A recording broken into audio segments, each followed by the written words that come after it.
재정거래, 우리가 이제 그 선물 거래를 하는 사람들의 유형을 그 동기에 따라서 재정 거래를 하는 사람이 있고, 또 이제 해지 거래를 하는 사람이 있고, 그 다음에 투기 거래를 하는 사람이 있어요. 그래서 그 재정 거래부터 먼저 살펴보도록 하겠습니다. 그래서 재정 거래를 하려면은, 재정 거래를 한다는 것은 시장의 불균형을 이용한다는 거예요. 그래서 그 똑같은 물건이 서로 다른 가격에 형성되어 있으면은 비싸게 형성된 시장에서 팔고 비싼 가격으로, 그런 다음에 그 상대적으로 싸게 형성된 가격으로 매입을 하면은 재정 거래를 할 수 있는 거죠. 그게 재정 거래. 그러니까 재정 거래의 그 유인을 확인하기 위해서는 그 이론 가격과 그리고 시장 가격의 그 차이를 봐야 되는 거죠. 그래서 시장 가격이 이론 가격보다, 내재 가치보다 낮으면은 사들이는 거고, 높으면은 파는 거예요. 그게 이제 재정 거래입니다. 그래서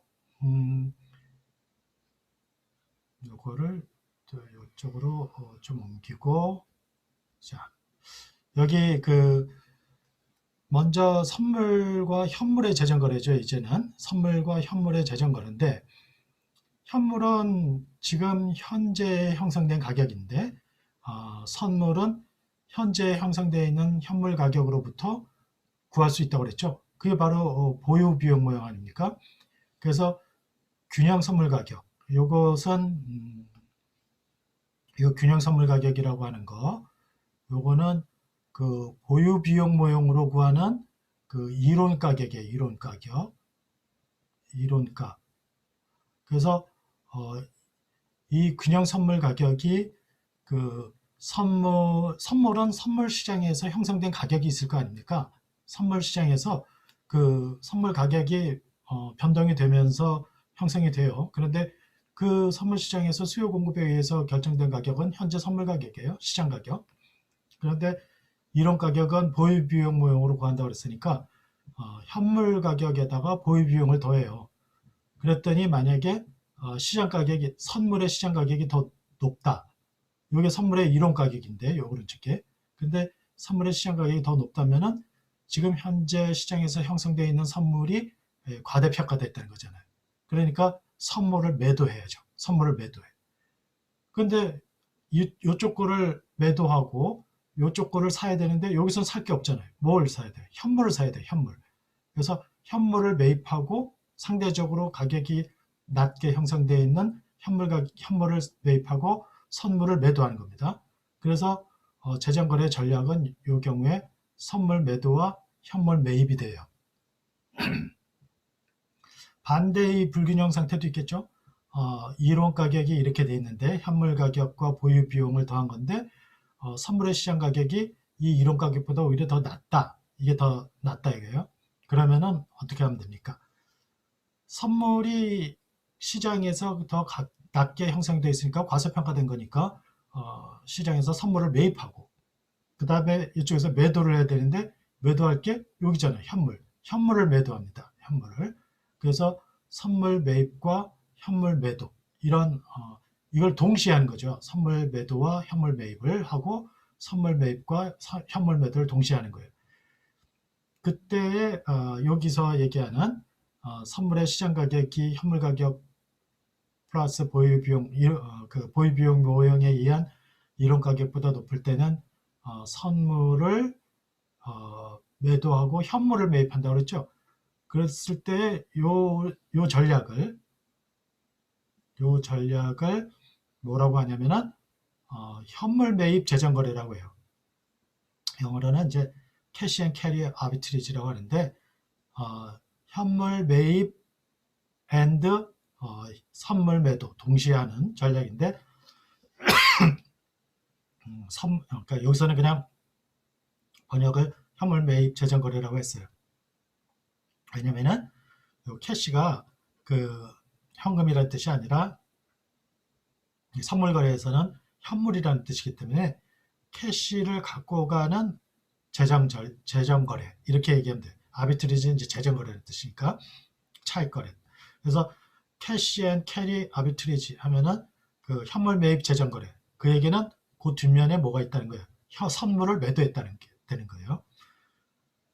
그러면은 현물 매입 재정거래에 대해서 그 물건은 생각하지 말고 돈만 생각해 봐요. 돈만.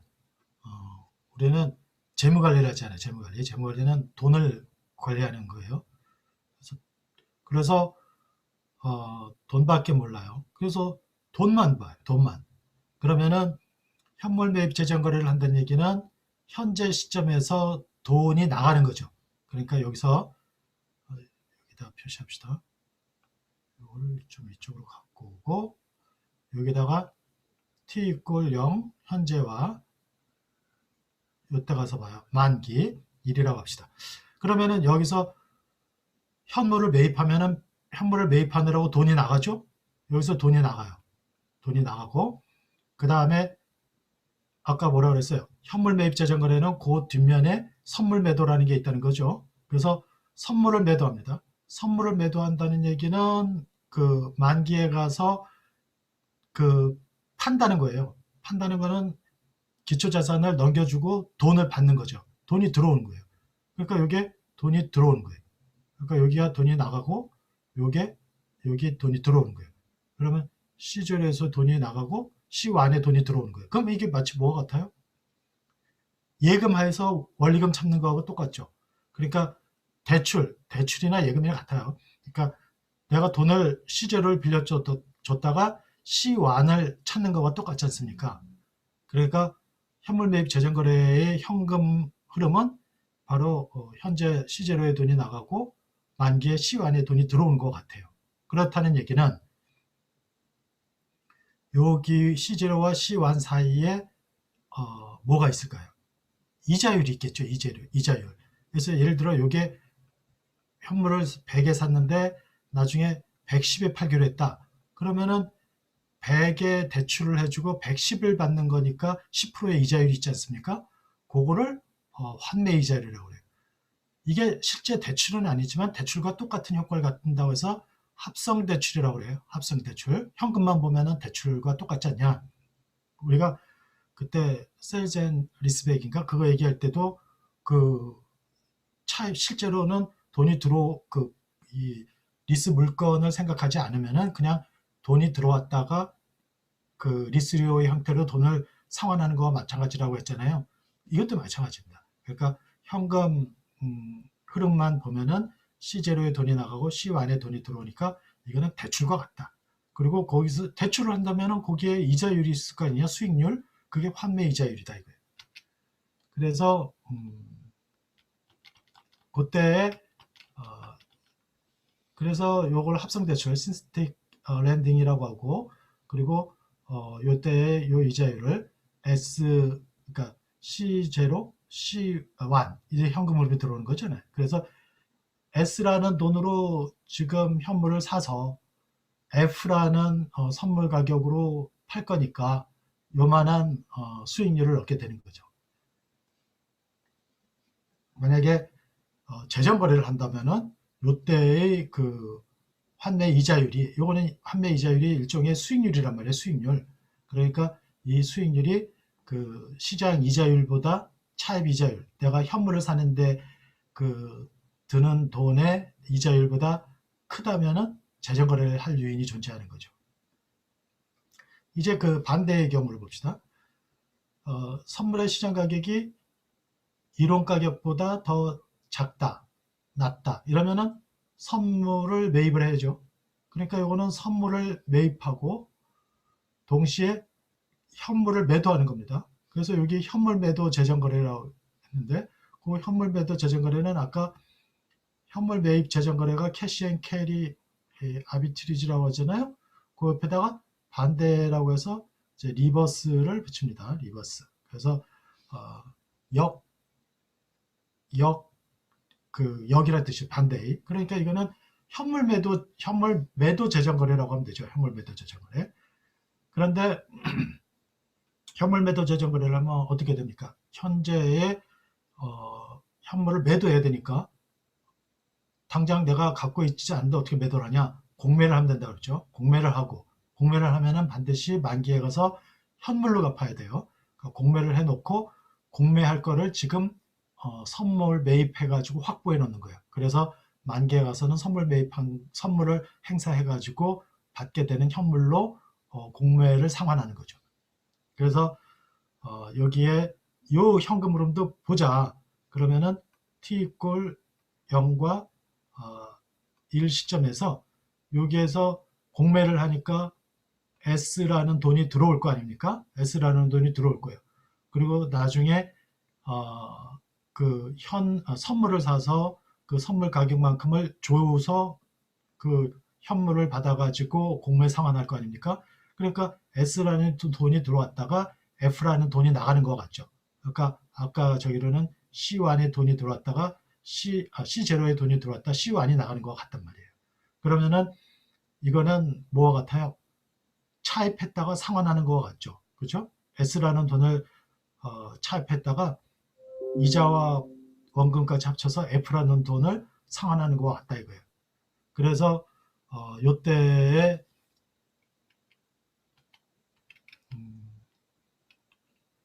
요때는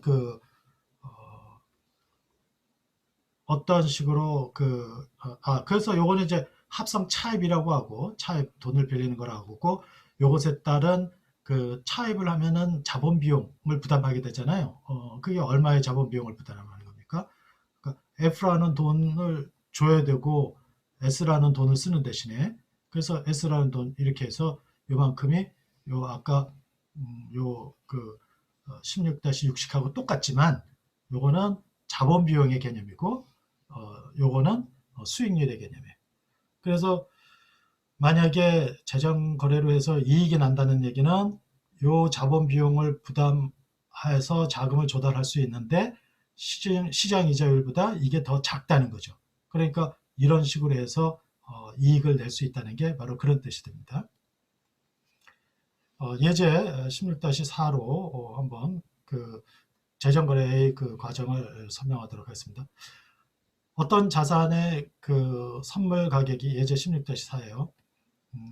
어떤 자산의 그 현물 가격이 10만 원인데 이자율이 10%래요.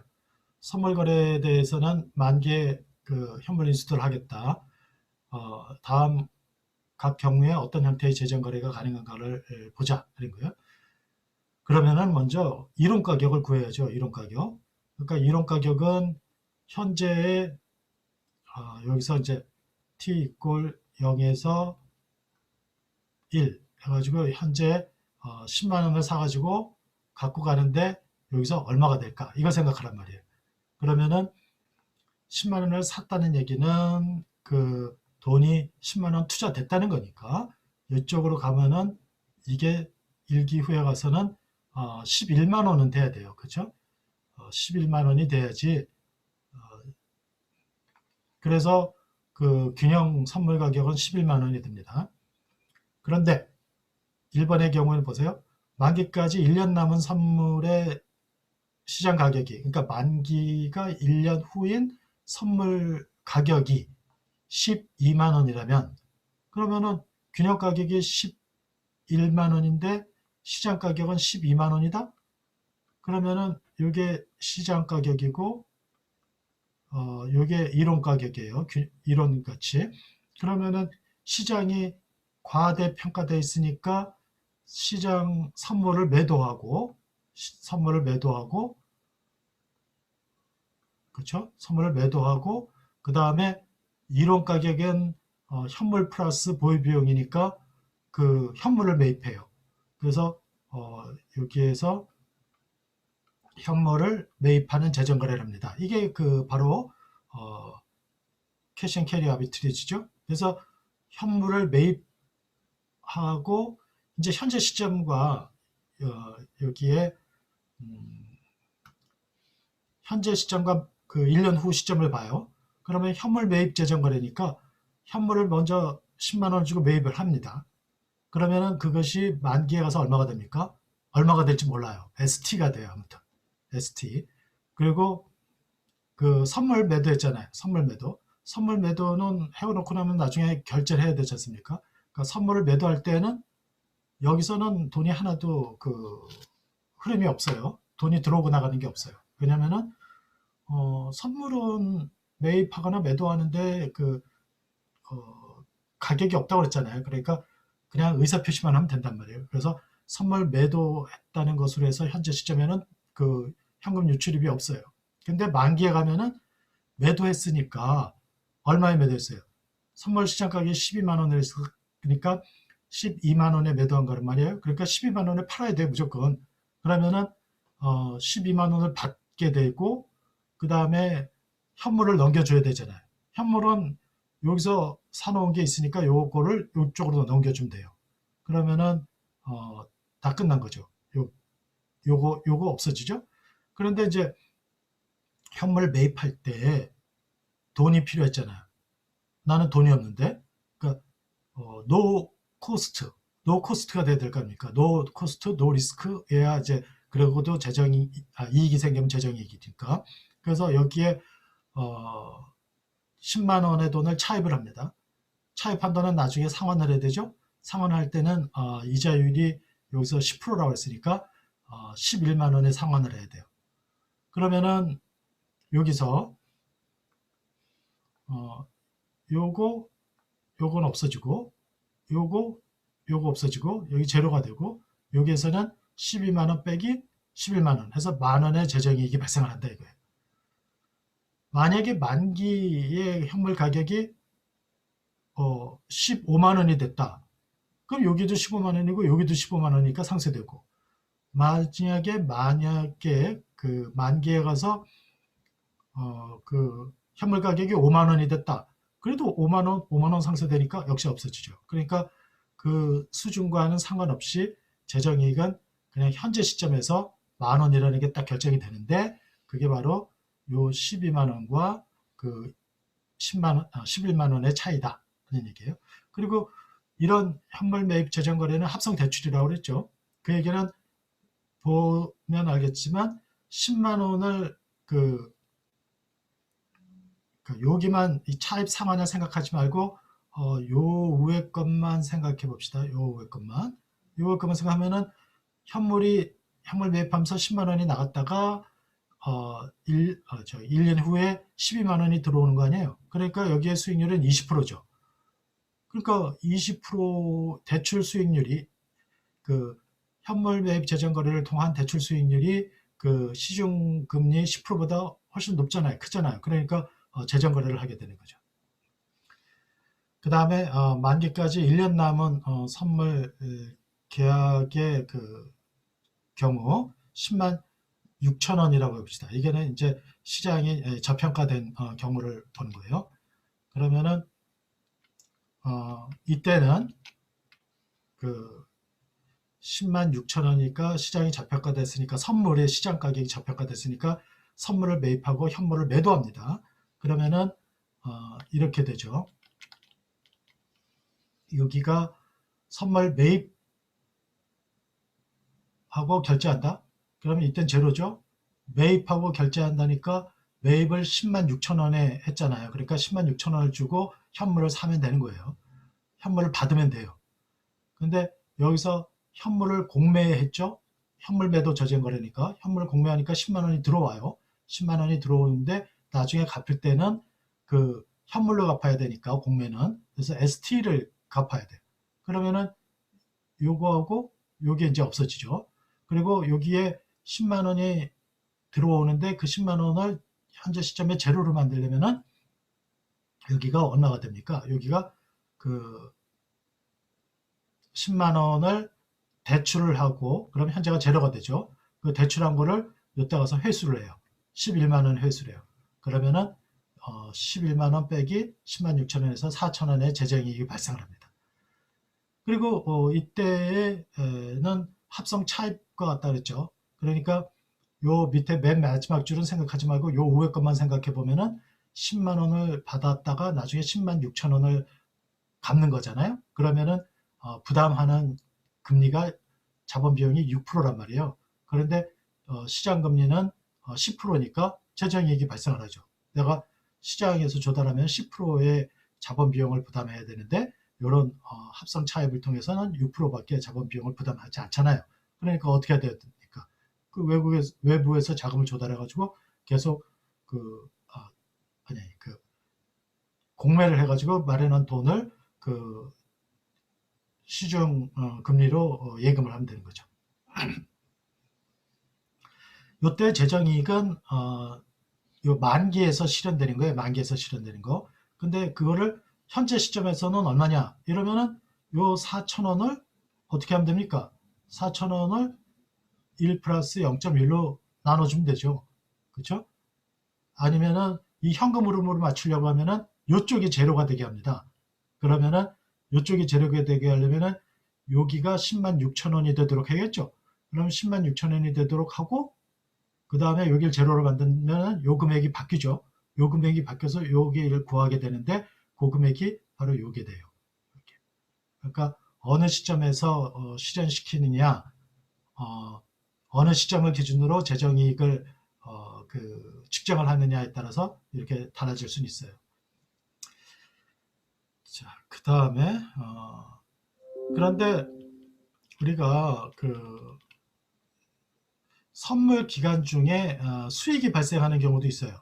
그러니까 조금 지금 좀 전에 설명한 이제 기본이고 이 기본을 가지고 그 선물 기간 중에 수익이 발생하는 경우라든가 뭐 이제 조금 이따 뒤에 보면은 또 원월물과 근월물 간의 재정 거래 뭐 이런 것들이 있는데 그건 다 그 이 지금 설명한 기본 거래를 거기에 맞춰서 적용을 하는 겁니다. 그래서 예를 들어서 이제 그 선물 기간 중에 수익이 발생을 하면은 우리가 그 닭을 그 기초자산으로 한 선물을 했더니 이게 알을 낳았다고 그랬잖아요. 그 알, 그 알을 그냥 깨먹으면 안 돼요. 그 알을 예금을 해야지, 예금을. 그래야 그 만기까지 갈 때의 그 금액을 확인할 수가 있죠. 그러니까 예를 들어서 여기에 선물 기간 중에 수익이 발생하는 경우라면은 그 수익 발생하는 것에 여기 이제 현물 가격이에요. 이게 보유 비용이고 그리고 수익이 발생하는 거는 분기마다 배당을 받는데 그래서 분기에 해당하는 R을 구했더니 4,150이 되고 그래서 F를 구하니까 149, 850이 된다 이거예요. 아까 거와 달라진 건 요게 추가됐다는 거 달라진 거밖에 없어요. 그 R. 그러면은 이거를 그 그림으로 나타내 봐라. 그럼 그림으로 이렇게 쭉 나타내 보면은 요 3개월 후, 6개월 후, 9개월 후에 또 1년 후에 들어오는 이자 부분이 배당 부분이 추가되는 게 더 있죠. 그럼 그건 어떻게 하면 됩니까? 그거는 다 이렇게 들어온 돈은 제로로 만들기 위해서 대출을 해요. 예금을. 그때 9개월짜리 예금하고 요거는 6개월짜리 예금하고 요거는 3개월짜리 예금하고 그럼 여기가 다 제로가 되지 않습니까? 그래가지고 맨 끝에 가서 여기 150이라는 금액이 나와요. 그래서 요것은 그 균형 선물 가격인데 결국 요 150은 뭐와의 차이예요? 그 여기에 선물의 그 시장 가격이 15만 원이라고 됐잖아요. 150,000. 그러니까 요것과 요것의 차이. 그것이 바로 150이다 이거예요. 그거를 현금 흐름으로 이렇게 나타낼 수 있다. 이렇게 표로 그려서 그 현금 흐름을 파악해도 되고 가격을 직접 비교해 가지고 그 차익을 재정 이익으로 측정을 해도 됩니다. 그 다음에 이제 여기에 뭐 만기가 다른 선물의 재정 거래가 있는데 이제 이게 원월물과 근월물. 그러니까 원월물은 그 12월 물이다 이거예요. 12월 물이다. 그러면은 12월 물 이거는 6월 물이다. 그러면 6월 물짜리가 보유 비용 6개월짜리를 더 6개월치의 보유 비용을 더하면은 이거와 같아져야 되는 거죠.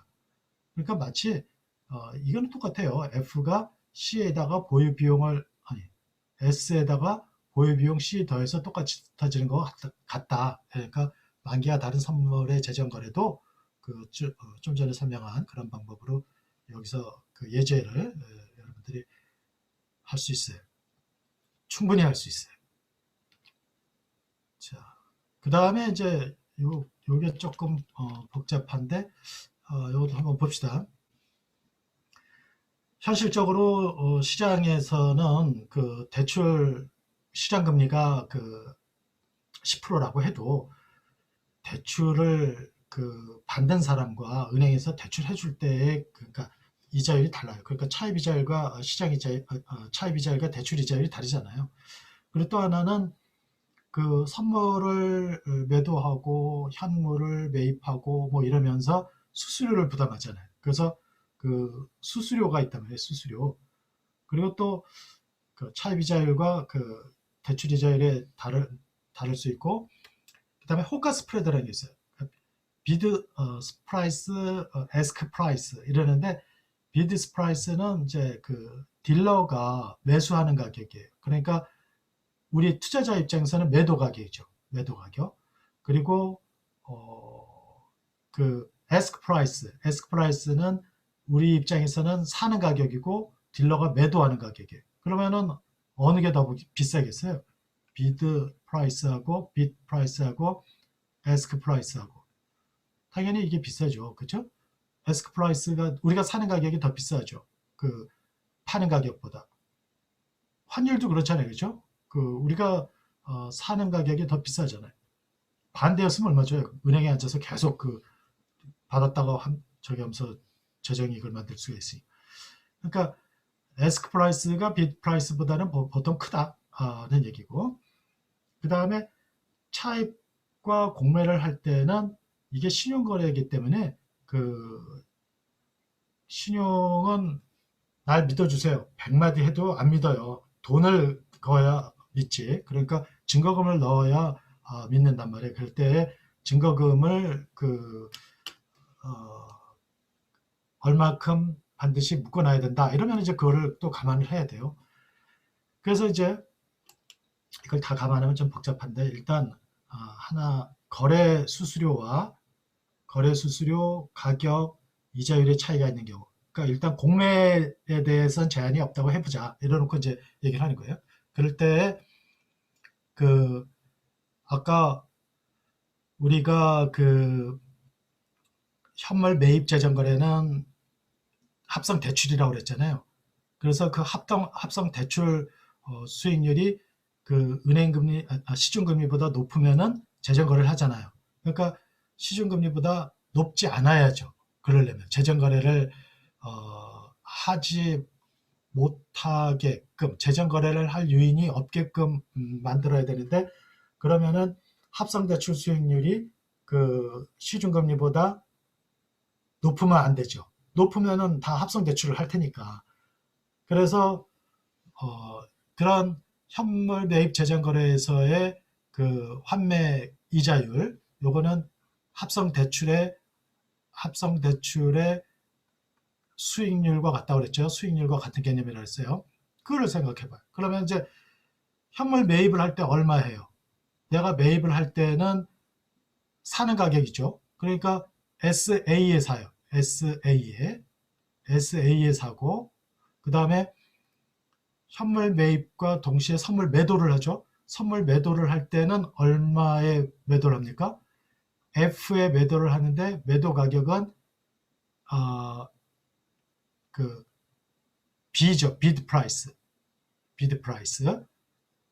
그러니까 SA에 사서 FB에 그 매도를 하는 거니까 현금으로만 보면은 SA라는 돈이 그 나갔다가 FB라는 돈이 들어오는 거죠. 그러니까 요게 일로 되니까 요것과 요것의 수익률을 생각을 하면은 합성대출 수익률이 되는데, 여기에 거래 수수료가 있다고 했잖아요.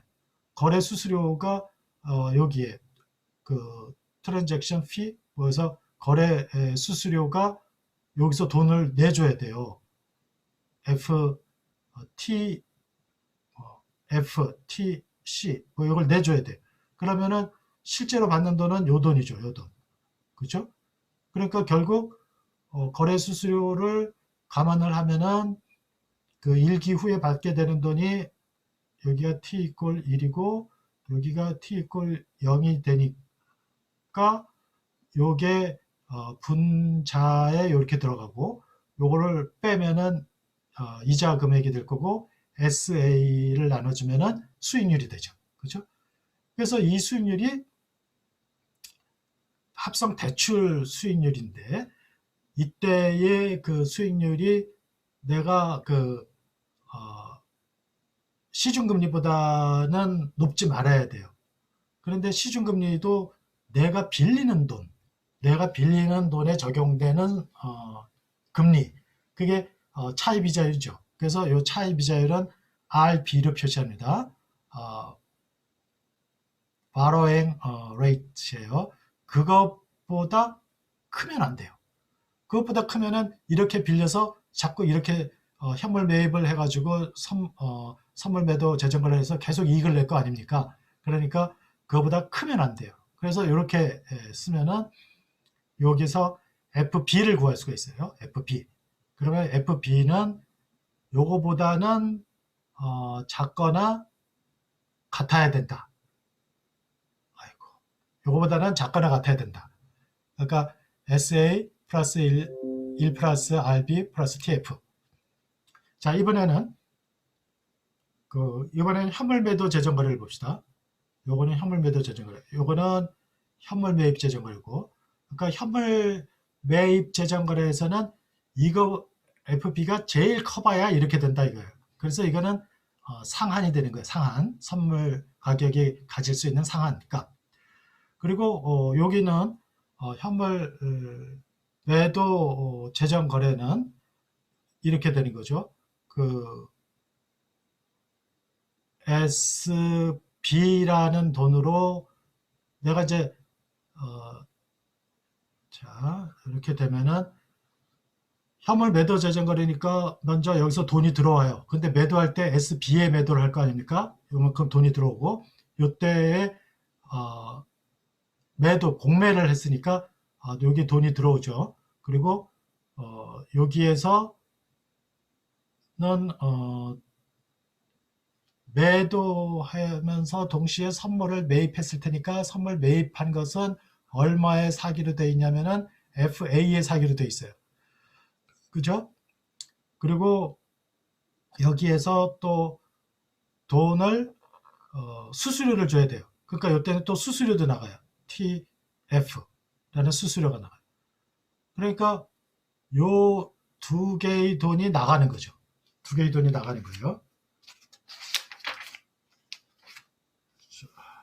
봅시다. 맞아요. 돈이 나가는 건데, 근데 여기 그러면은 SB라는 돈이 나가고 FA 플러스 TF라는 말을 잘못했네. SB라는 돈이 지금 현재 시점에서 들어오고 공매를 했으니까. 그리고 선물 계약 이행에 따라서 이만큼 돈을 나가야 되는 게 있대. 근데 여기가 왜 마이너스가 됐습니까? 여기 잘못됐어요. 요거 플러스예요. 플러스. FA 플러스 TF. 여기 플러스예요. 왜냐면은 TF라는 돈도 나가는 거잖아요. TF. 그러니까 이때 돈이 이렇게 나가서 이렇게 빼야 바로 이게 합성 차입에 대한 이자율이 돼요. 합성 차입 이자율. 그러니까 이거는 자본 비용의 개념이죠. 이런 식으로 SB라는 돈을 조달할 수가 있다는 거예요. 그러니까 여기도 잘못됐네요. 요 마이너스가 여기 마이너스가 아니고요. 플러스예요. 그러면은 요건 제대로 되네. 이렇게 돼야죠. 이쪽으로 이항을 시켰으니까. 그러니까 이렇게 된 것이 랜딩 레이트보다, 그러니까 대출 이자율보다 낮으면 안 되죠. 그죠? 요거는 자본 비용의 개념이고 대출 수익률, 대출 이자율은 내가 은행에다가 예금을 해가지고 또는 시중에다가 대출을 해줘서 얻을 수 있는 금리인데, 이 금리가 더 높으면 이런 식으로 자금을 조달해서 계속 은행 이 금리, 이 시중금리 RL에 대출을 할 거 아니에요. 그러니까 이쪽 왼쪽 게 RL보다 작으면 안 돼요. 그래서 요거를 FA에다 정리하면 16-11 치게 됩니다.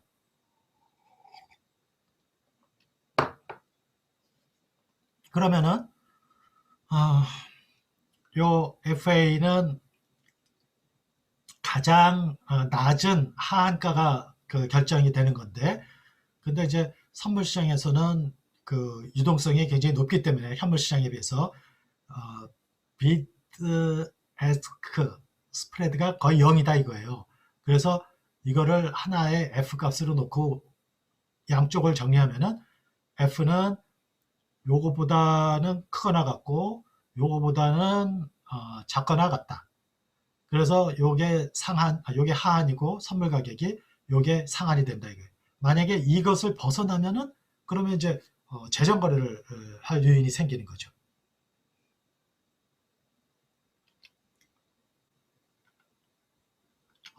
공매 대금에 제약이 있는 경우까지 하면 좀 이제 설명이 복잡한데, 여러분들이 그 공매 대금을 제약을 한다고 그러면은 그 묶여 있는 돈에 대해서 금리가 발생하느냐 안 하느냐를 반영을 해서 여기 설명을 좀 보면은 16-13식을 구해낼 수가 있어요. 우리가 지금 예제를 보는 게 나을 것 같아서 예제를 보면은 현물 시장과 선물 시장에서 금 가격에 대한 정보를 수집했더만 선물 가격은 만기가 1년 후에 도래되는 거래요. 그 비드 프라이스하고 에스크 프라이스 있습니다. 현물 가격은 9,900원인데 내가 팔 때는 살 때는 10,000원이래요. 근데 선물 가격은 11,200원에 팔 수 있는데 매도 가격은 그리고 매수 가격은 11,250원이래요. 그럼 스프레드가 얼마예요? 여기서는 100원이고 여기 스프레드는 50원이네요. 이게 현실적이에요. 그러니까 현물 가격은 선물 가격보다 그 사고 파는 데 돈이 필요하잖아요, 일단. 그러니까 그 현물을 사려면은. 근데 선물은 살 때 돈이 안 드니까 그 스프레드가 훨씬 적어요. 그래서 이런 상황에서 차입이자율 10%, 대출이자율 9%다. 관련 수수료는 만기 시점에서 150원을 부담한대요. 그것도 이제 현재 시점에서 부담하냐, 만기 시점에서 부담하느냐, 뭐 그것에 따라서도 달라질 수 있는데 만기 시점에서 부담하는 게 일반적이죠. 그래서 재정 거래 기회가 존재하는지 확인해 봐라 이래요. 그러면 이제 풀어놓은 걸 봅시다. 현물 매입 재정 거래를 하면은 SA에 사서 FB에 파는 거죠.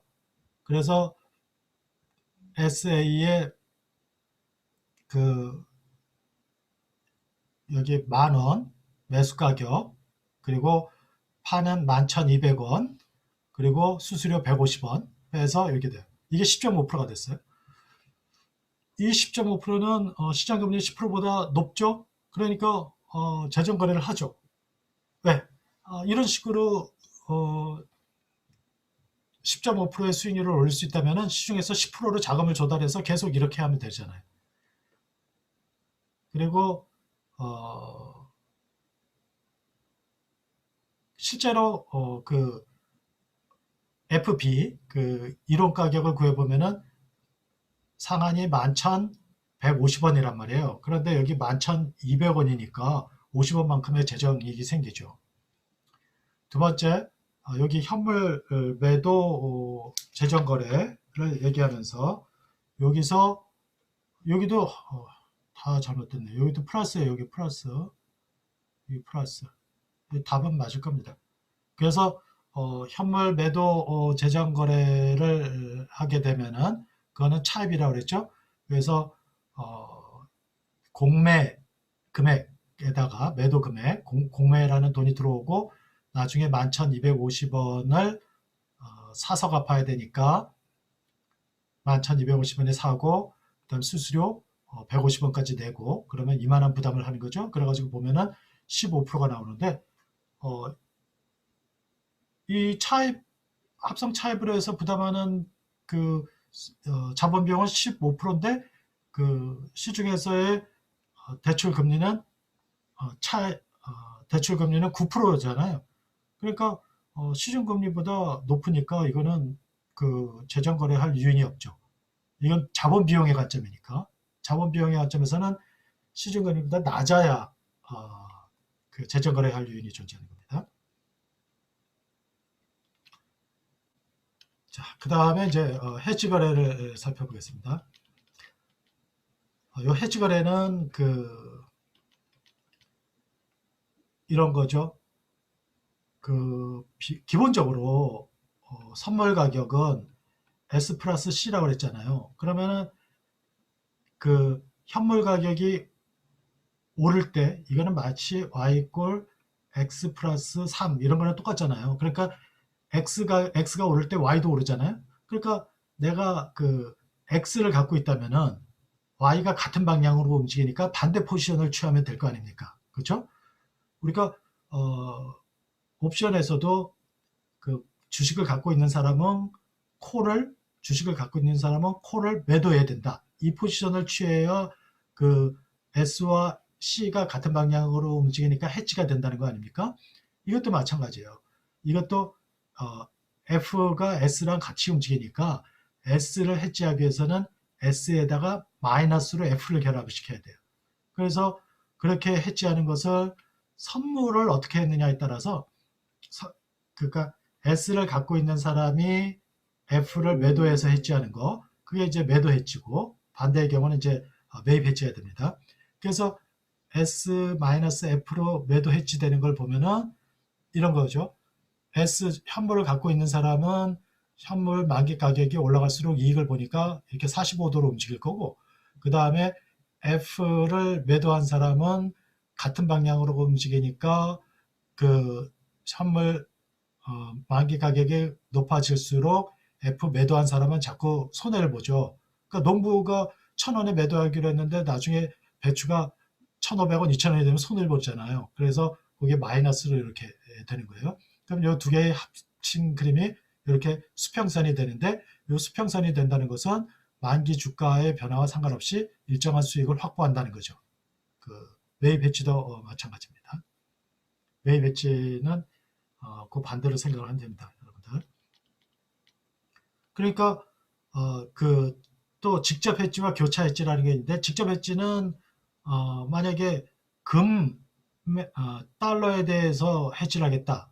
근데 달러 선물이 없다면은, 그러면은 달러 자산이 안전 자산으로 금과 같은 방향으로 움직인다. 이러면은 금 선물을 이용해서 해지하면 되죠. 뭐 그게 달러 선물을 이용한 것보다 좀 해지 효과는 떨어질지 몰라도 같은 방향으로 움직이는 다른 뭔가가 있다면은 그걸 이용해서 해지를 할 수 있는데, 그걸 이제 교차 해지라고 한다 이겁니다. 해지 비율을 구해야 되는데, 이제 해지 거래에서는 중요한 게 해지 비율이에요. 해지 비율. 해지 비율은 뭐냐면은 현물 자산 한 단위에 대해서 선물을 몇 개를 해지해야 될까? 이게 이제 해지 비율이에요. 그런데 이제 해지 비율에서는 용어가 굉장히 역시 또 이제 여러 가지로 헷갈려서 써요. 최적 해지 비율, 최소 분산 해지 비율, 완전 해지 비율 이런 말들이 있는데, 최적 해지 비율은 말 그대로 생각을 해보면은 우리가 포트폴리오에 관해서 이 그림을 보면은 여기가 이제 여기가 S가 아니고 여기가 S인가 보네요. 여기가 S고 여기가 F입니다. F. 그러면은 S와 F가 이렇게 S와 F가 S 플러스 C가 F 이렇게 딱 결정되면은 요거는 리니어한 관계에 있는 거니까 그 두 개로 결합시킨 포트폴리오의 집합은 요 3번이 돼요. 3번. 직선식이 되잖아요. 그런데 요게 현실적으로는 상관계수가 1이 아니기 때문에 요런 식으로 된단 말이에요. 같은 방향으로 움직이지만. 그러니까 우리가 옛날에 주식 두 개로 포트폴리오를 구성한 거와 비슷하게 되잖아요. 그랬을 때 이 사람의 무차별 곡선을 가장 높게 해주는 최적 포트폴리오를 선택을 하면은 바로 S와 F의 결합 비율이 되지 않습니까? 그렇게 구한 게 이제 최적 해지 비율이다. 라는 거죠. 그게 이제 가장 정확한 표현이에요. 그리고 또 최소 분산 해지 비율은 요것과 요것으로 구성할 수 있는 포트폴리오의 집합 중에서 여기가 가장 위험이 작잖아요. 그러니까 여기가 최소 분산 해지 비율이 되는 거죠. 그러니까 S의 마이너스 포지션을 취하고 F는 그 1보다 큰 롱 포지션을 취해가지고 여기에 가져올 수 있잖아요. 그런 것은 최소 분산 해지 비율, 그 우리가 그때 포트폴리오에서 최소 분산 포트폴리오 구성하는 거와 똑같았죠. 그리고 또 완전 해지 비율은 위험을 가장 그 작게 만드는 비율. 그러니까 만약에 요것과 요것이 상관관계가 1이라면은 요 직선식을 이용해서 완전한 해지 비율을 구할 수가 있다 이거예요. 그런데 포트폴리오 이론에서는 최적 포트폴리오, 최소 분산 포트폴리오 이런 식으로 구별을 했지만 이 선물 거래에 와서는 이거 별로 구별을 안 하고 다 그냥 그 최소 분산 포트폴리오나 최소 분산 해지 비율이나 최적 해지 비율이나 완전 해지 비율이나 다 같은 걸로 사용을 해요. 그래서 그냥 이제부터는 완전 해지 비율은 완전히 해지됐으니까 최소 분산 포트폴리오가 되는 거고, 여기서는 효용 곡선은 얘기 안 하니까 위험이 가장 작게 만들어지는 것이 그 해지 비율이다라고 생각을 하면 됩니다. 그래서 요거 두 개를 그냥 같은 거라고 생각을 하면 되겠어요. 그래서 그러면 최적 해지 비율을 어떻게 구하느냐 라고 할 때 이렇게 가격 변동량 모형과 좀 이따가 이제 가격 변동률 모형이 있는데 그거를 한번 봅시다. 가격 변동량 모형은 이거죠. 내가 현물과 선물을 함께 포트폴리오로 구성을 했어요. 그러면은 가격 변동이 있을 때에 내 포트폴리오, 요건 이제 내 포트폴리오의 가격 변화분이고 가치 변화분이고, 요거는 내가 선물을 하나 갖고 있잖아요. 그 선물에 대한 가격 변동분이에요. 그리고 내가 선물과 현물을 하나씩 선물은 B만큼 갖고 있다고 그래요. 그러면은 선물 요게 이제 델타 F가 되는데, 결국 그 얘기는 내 포트폴리오의 가치 변화는 델타 S 마이너스 B 델타 F가 된다. 그래서 여기에다 분산을 취하면 이렇게 된다라는 거죠. 그래서 여기를 이게 가장 작게 되도록, 이 포트폴리오의 분산이 가장 작게 되도록 요거를 B의 함수로 보고 1차 미분해 가지고 이렇게 16-14를 구할 수가 있어요. 근데 이렇게 구한 거 보니까 베어리언스 F분의 S와 F의 공분산이라는 뜻이죠. 그러면은 그 얘기는 결국 요런 회귀 모형의 회귀계수 요거랑 같다는 거 아니냐는 겁니다. 그래서 저렇게 구한 거를 그렇게 구한 B를 해치 비율로 쓴다는 것이 이제 가격 변동량 모형의 회귀 모형이고요. 근데 이제 델타 S는 S1 마이너스 S0로, 그러니까 이게 변화 후 가격, 변화 전 가격. 그러면은 이때에 S0와 F0는 지금 상수잖아요. 지금 현재 관찰된. 그리고 S1, F1이 그 미지수란 말이에요. 랜덤 밸류. 그래서 요 확률 변수를 결국 S1과 F1에 대한 그 확률 변수로 생각을 하면은 B는 요런 회귀식의 회귀계수로 구할 수 있다는 겁니다. 역시 S와 F의 공분산을 F의 분산으로 나눈 거란 말이에요. 근데 요거는 요런 식으로 쓸 수가 있죠. 우리 베타 쓰던 그거와 똑같아요. 그래서 그때 그 R 여기서 요 람다가 이제 그 S와 F의 상관계수인데 요 식을 이용해서 람다 제곱으로 정리를 하려면은 요런 값을 구할 수가 있어요. 요게 바로 이제 해치의 유효성, 해치가 어느 정도 됐느냐는 것을 나타내는 거예요. 이게. 그러니까 요거는 이제 통계학에서 얘기하는 그 회귀 모형의 R 스퀘어 같은 건데, R 스퀘어는 그 회귀 모형이 얼만큼 그 종속 변수를 잘 설명하느냐는 것을 나타내는 건데, 여기서는 해치의 유효성으로 측정이 됩니다. 가격 변동률 모형이라는 것도 있어요. 이게 이제 우리가 주로 재무금융 쪽에서는 그 가격 자체를 가지고 공부하는 게 아니고, 그거를 수익률, 그 기대 수익률, 뭐 할인율 이렇게 표준화된 그 수익률 가지고 표현을 하기 때문에 그 금융자산의 경우에는 그걸 많이 써요. 왜냐면 이제 그 변동성을 줄이기 위해서. 그래서 그거를 S분의 델타 S, F분의 델타 F를 각각 R의 S, S의 변화율, F의 변화율로 해가지고 이렇게 만들어서 쓸 수가 있는데, 이런 식으로 정리해 보니까 그때 요 베타가 이런 모양이 된다. 그리고 그것이 이렇게 정리된다. 그랬을 때에 바로 요 B가 그 해치 비율이 된다 이게. 그래 왜 만약에 S와 F가 똑같은 금액이라면 이게 100만 원이고 이 100만 원이다. 그럼 이게 1이에요. 그러니까 베타 그 민감도가 바로 해치 비율이 되는데, 만약에 S와 F가 다를 수가 있죠. 그러니까 F 이용하는 거는 그 한 단위가 10만 원인데 내가 가지고 있는 거는 100만 원이다. 그러면 이게 벌써 10개 아닙니까? 그러니까 이 10개를 베타는 단위당이기 때문에 그래서 그렇게 곱해줘야 해치 비율이 만들어지는데, 이 밑에 그런 내용이 설명되어 있습니다. 그리고 이제 그 완전 해치 비율, 여기서 이제 해치 비율 하겠는데, 완전 해치 비율은 바로 요거예요. 결국 최종적으로는 이게 목표예요. 이게 목표. 이게 달성이 되면은 그 완전히 해치가 되죠. 그래서 이 식은 그 어떻게 표현하냐면은 델타 S는 절로 가. 델타 S는 B의 델타 F가 되잖아요.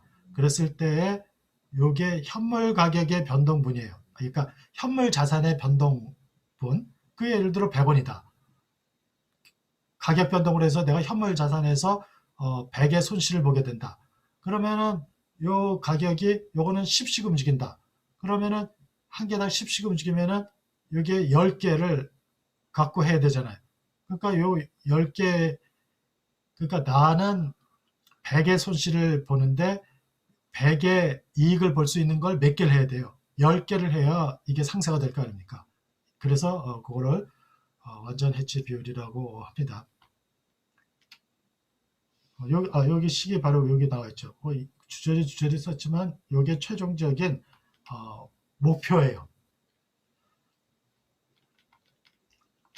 그래서 16-8을 보면은 20만 갤런의 200만 갤런의 난방유를 필요한데 3개월 후에 가나 정유라는 회사가, 그런데 현물 가격과 선물 가격의 표준 편차는 8%, 12%고 상관계수가 0.87이다.